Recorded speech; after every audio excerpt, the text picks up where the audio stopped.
안녕하세요 여러분. مرحبا يا جماعة، معكم إسراء. إذا حابين نادوني باسم الكوري شيرا أو شيرا.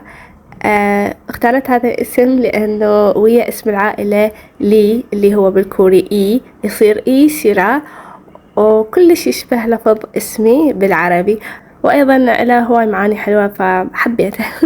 المهم، بما أرسم هذه اللوحة راح أسولف لكم عن قصتي ويا اليوتيوب.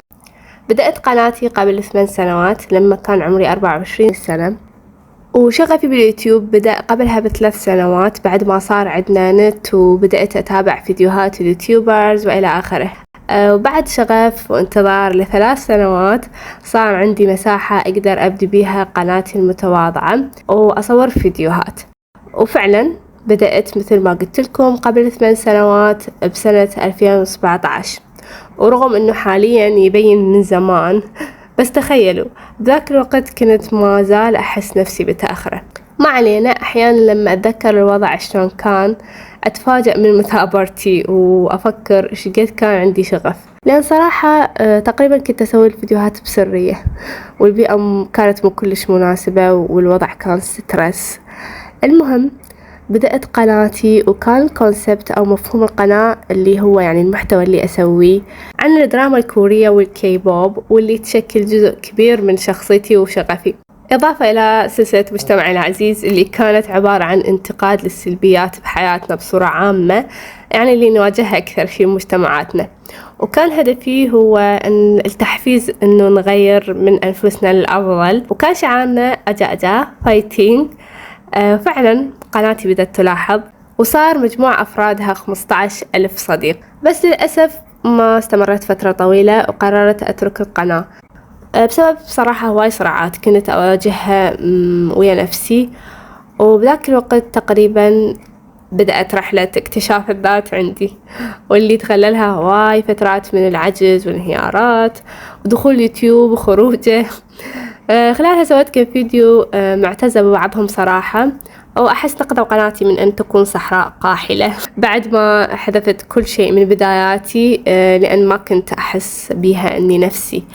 ورغم أني كنت أحس بإحباط وخذلان من نفسي بكل مرة يعني أرجع يوتيوب وما أستمر، بس حاليا أحس كل شيء وكل فيديو سويته كان له دور وضرورة، وساعدني سواء بشيء أنا مدركته أو شيء غير مدركته. وهسه أقدر أقول إنه حاليا هي أفضل مرحلة مرت علي بحياتي، يعني I never been better. وحاليا أقدر أظهر جزء أكبر من نفسي، وقررت أرجع أسوي الشيء اللي أحبه وألتزم من نفسي.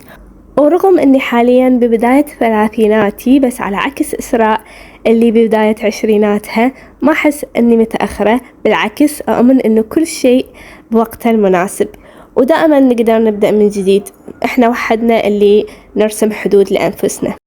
هواي تعلمت بالفترة اللي مرت، وحابة أشارك وياكم هواي شغلات ساعدتني أكون نسخة أفضل من نفسي، بس هالمرة ما عن طريق انتقاد السلبيات أبدا.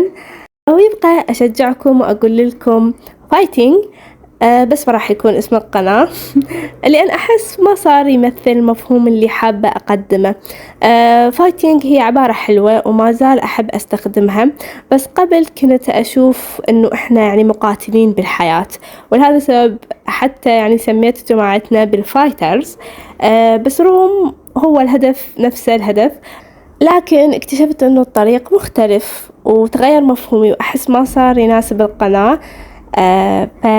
سميتها على اسمي ببساطة، وخاصة أنه هي راح تكون متنوعة بكل شيء أحب أشاركه وياكم.